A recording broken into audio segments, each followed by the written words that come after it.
Hello friends, എല്ലാവർക്കും പുതിയൊരു വീഡിയോയിലേക്ക് ഹൃദ്യമായ സ്വാഗതം. ഞാൻ Rashmi, life coach, mind power trainer and success coach. അപ്പോൾ സമ്പത്തിലേക്കുള്ള വഴി സ്വാതന്ത്ര്യത്തിലേക്കും നമുക്ക് തുടങ്ങാം. പ്രപഞ്ചത്തിൻ്റെ ഊർജവുമായി പൊരുത്തത്തിലാകുമ്പോഴാണ് ഈ പ്രപഞ്ചത്തിലെ പരിധിയില്ലാത്ത സമ്പത്ത് നമ്മിലേക്ക് ഒഴുകുന്നത്. പണം എന്നതൊരു ഊർജമാണ്. ആ ഊർജത്തെ എങ്ങനെ ഉപയോഗിക്കുന്നു എന്നതിലാണ് കാര്യം. അതിനായി നാം ഇപ്പോഴത്തെ ജീവിതശൈലിയിലും ചിന്താരീതികളിലുമൊക്കെ ചില മാറ്റങ്ങൾ വരുത്തേണ്ടതുണ്ട്. ചിലർ ചോദിക്കാറുണ്ട്, എന്തിനാണ് ഇത്രയും പണം? നമുക്ക് ജീവിക്കാൻ ആവശ്യമുള്ള പണം മാത്രം പോരെ എന്ന്. എന്നാൽ സമ്പത്ത് നമുക്ക് തുറന്നു തരുന്നത് സ്വാതന്ത്ര്യത്തിലേക്കുള്ള വഴി കൂടിയാണ്. പണം കൊണ്ട് ലോകത്ത് എത്രയോ നല്ല കാര്യങ്ങൾ ചെയ്യാൻ കഴിയും. മറ്റുള്ളവരെ സഹായിക്കുന്നതിലൂടെ നമുക്ക് ലഭിക്കുന്ന ആത്മസംതൃപ്തിയും സന്തോഷവും മറ്റൊരു കാര്യത്തിലും ലഭിച്ചെന്ന് വരില്ല. മാത്രവുമല്ല, പണത്തിന് സന്തോഷവുമായും ബന്ധമുണ്ട്. പണം കൊണ്ട് സന്തോഷം വാങ്ങാൻ കഴിയില്ലെന്നാണ് കുട്ടിക്കാലം മുതലേ കേട്ടിരിക്കുന്നത്. 2021 വാർട്ടൺ സ്കൂൾ നടത്തിയ സർവേയിൽ വരുമാനം കൂടുമ്പോൾ ജീവിതത്തിൽ സന്തോഷം കൂടുന്നതായി കണ്ടെത്തിയിരുന്നു. എവിടെ നിന്നാണ് തുടങ്ങേണ്ടത്? പലർക്കും അറിയില്ല. എങ്ങനെ തുടങ്ങണം, എവിടെ നിന്ന് തുടങ്ങണം? നോക്കാം. സാമ്പത്തിക ലക്ഷ്യങ്ങൾ നേടിയെടുക്കാനുള്ള ഒരു യാത്രയ്ക്കാണല്ലോ നാം ഇവിടെ തുടക്കമിട്ടിരിക്കുന്നത്. ഈ യാത്ര വിജയകരമാക്കാൻ ഏറ്റവും പ്രധാനമായി വേണ്ടത് പണത്തെക്കുറിച്ച് നമുക്കുള്ള വളരെ പോസിറ്റീവായ മനോഭാവമാണെന്ന് പറഞ്ഞു കഴിഞ്ഞു. ആദ്യം നമുക്ക് വേണ്ടത് പണത്തോടുള്ള നമ്മുടെ പോസിറ്റീവ് മെൻറ്റാലിറ്റിയാണ്. നിങ്ങളുടെ മനസ്സിൽ പണത്തെക്കുറിച്ച് എന്തെങ്കിലും തരത്തിലുള്ള നെഗറ്റീവ് മനോഭാവം ഉണ്ടെങ്കിൽ അത് മാറ്റിയെടുക്കാൻ ഇന്നു മുതൽ ചെയ്യേണ്ട 10 കാര്യങ്ങൾ ഇവിടെ പറയാം. 1. സമ്പത്ത് ആഗ്രഹിക്കുന്നത് ഒരിക്കലും തെറ്റായ കാര്യമല്ലെന്ന് മനസ്സിലാക്കുക. നമ്മുടെ ജീവിതത്തിൽ അത്യന്താപേക്ഷിതമായ ഒരു ഘടകമാണ് പണം. അറിഞ്ഞോ അറിയാതെയോ സമ്പത്ത് പാപമാണെന്നും തെറ്റാണെന്നുമുള്ള ചിന്തകൾ നമ്മുടെ മനസ്സിൽ വേരൂന്നിയിരിക്കുന്നുവെങ്കിൽ ആ വിശ്വാസങ്ങൾ പൊളിച്ച് പുറത്തു വരിക. 2. ഈ നിമിഷം മുതൽ നിങ്ങൾ പണത്തെ ഒരിക്കലും വിമർശിക്കരുത്. പണത്തെക്കുറിച്ചുള്ള അന്ധവിശ്വാസങ്ങളിൽ നിന്ന് നിങ്ങളുടെ മനസ്സിനെ ശുദ്ധീകരിക്കുക.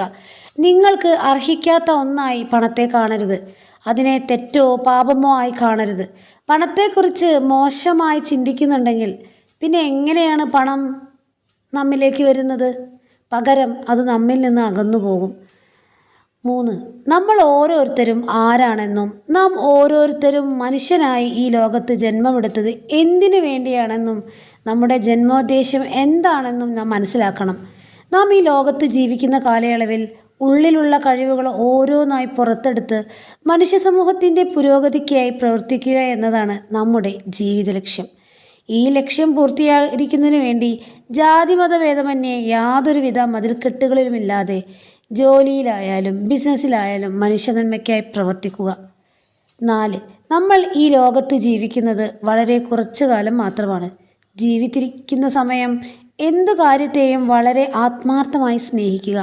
ഈ ചുരുങ്ങിയ കാലയളവിൽ പരമാവധി കഴിവുകളെ പുറത്തെടുത്തുകൊണ്ട് നമുക്ക് ചെയ്യാൻ കഴിയുന്നതിൻ്റെ പരമാവധി ചെയ്യുക എന്നതാണ് നമ്മുടെ കർമ്മം അല്ലെങ്കിൽ ജന്മോദ്ദേശ്യം. ഇതെല്ലാം നിറവേറ്റുന്നതിനനുസരിച്ച് പ്രപഞ്ച സൃഷ്ടാവ് നമുക്ക് നൽകുന്ന പ്രതിഫലമാണ് നമ്മൾ നേടുന്ന സമ്പത്ത്.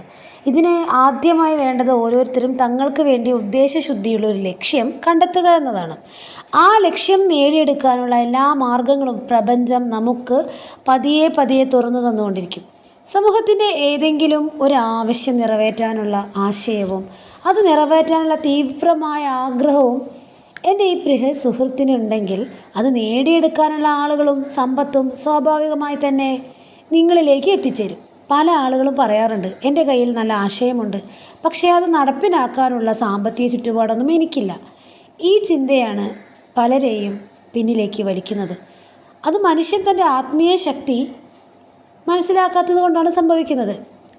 സമ്പന്നരായ പല ആളുകളുടെയും ജീവിതം പരിശോധിച്ചാൽ അവർ ദരിദ്രരായ ചുറ്റുപാടുകളിൽ നിന്ന് വളർന്ന് ഇന്ന് കാണുന്ന ബിസിനസ് സാമ്രാജ്യം കെട്ടിപ്പടുത്തുവരാണെന്ന് മനസ്സിലാക്കാൻ കഴിയും. സമൂഹത്തിൻ്റെ ആവശ്യം എന്താണെന്ന് കണ്ടെത്തി അതിനുള്ള പരിഹാരം കൊടുത്തവരാണ് അവർ. തങ്ങളുടെ ലക്ഷ്യം സാക്ഷാത്കരിക്കാൻ വേണ്ടി തുനിഞ്ഞിറങ്ങിയപ്പോൾ അതിനുവേണ്ടിയുള്ള സാഹചര്യങ്ങൾ അവരിലേക്ക് വന്നു ചേരുകയായിരുന്നു. എന്ത് ബിസിനസ് ആരംഭിക്കും എന്ന ചോദ്യത്തിനുള്ള ഉത്തരം ഇതാണ്. സമൂഹത്തിൻ്റെ ആവശ്യമോ പ്രശ്നമോ കണ്ടെത്തുക, അതിന് നിങ്ങൾക്ക് എങ്ങനെ പരിഹരിച്ചു കൊടുക്കാൻ കഴിയുമെന്ന് ചിന്തിക്കുക. ആ പരിഹാരത്തിന് ലഭിക്കുന്ന മൂല്യമാണ് നിങ്ങൾക്ക് ലഭിക്കുന്ന സമ്പത്ത്. ഏത് മാർഗത്തിലൂടെയും പണം ഉണ്ടാക്കുക എന്നതായിരിക്കരുത് നമ്മുടെ ലക്ഷ്യം. നമ്മൾ സത്യസന്ധമായി ജോലിയോ ബിസിനസ്സോ ചെയ്ത് സമ്പത്തുണ്ടാക്കുമ്പോൾ അതിൽ അഭിമാനവും സന്തോഷവും സംതൃപ്തിയും തോന്നുന്നത് സ്വാഭാവികമാണ്. അപ്പോൾ നമ്മുടെ മനസ്സിലുണ്ടാകുന്നത് ആധ്യാത്മികമായൊരു ഊർജമാണ്. സന്തോഷത്തിൻ്റെ ഈ അവസ്ഥയിൽ മുന്നോട്ട് പോകുമ്പോൾ നാം ആഗ്രഹിക്കുന്ന സമ്പത്ത് നമ്മിലേക്ക് വന്നുകൊണ്ടിരിക്കും. നമ്മുടെ പാഷനെ ഫോളോ ചെയ്യാൻ ശ്രമിക്കുക. വലിയ വിജയങ്ങളിലേക്ക് അത് നിങ്ങളെ പതിയെ പതിയെ കൂട്ടിക്കൊണ്ടുപോകും. ഇനി നിങ്ങൾക്ക് താല്പര്യമില്ലാത്തൊരു മേഖലയിൽ ജോലി ചെയ്യേണ്ടി വന്നാൽ നമ്മുടെ ജോലി ആത്മാർത്ഥമായി ചെയ്യുക എന്നതാണ്. ഇത് മറ്റുള്ളവരെ ബോധിപ്പിക്കാനോ തൃപ്തിപ്പെടുത്താനോ വേണ്ടിയാകരുത്. പകരം ആത്മസംതൃപ്തിക്ക് വേണ്ടിയാകണം നിങ്ങൾ ജോലി ചെയ്യേണ്ടത്. നിങ്ങൾ ആഗ്രഹിക്കുന്ന സമ്പത്തും അംഗീകാരവും തേടി വരും. നിങ്ങൾ സമ്പന്നനായി മാറാൻ ആഗ്രഹിക്കുന്നുവെങ്കിൽ ഒരു കാര്യം പ്രത്യേകം ശ്രദ്ധിക്കുക. നിങ്ങൾ ഏത് മേഖലയിലാണോ പ്രവർത്തിക്കുന്നത് അവിടെ പരമാവധി മൂല്യം കൊടുത്തുകൊണ്ടിരിക്കുക. അതിന് പകരമായി നമുക്ക് കിട്ടുന്ന പ്രതിഫലമായിരിക്കണം നമ്മുടെ സമ്പത്ത്.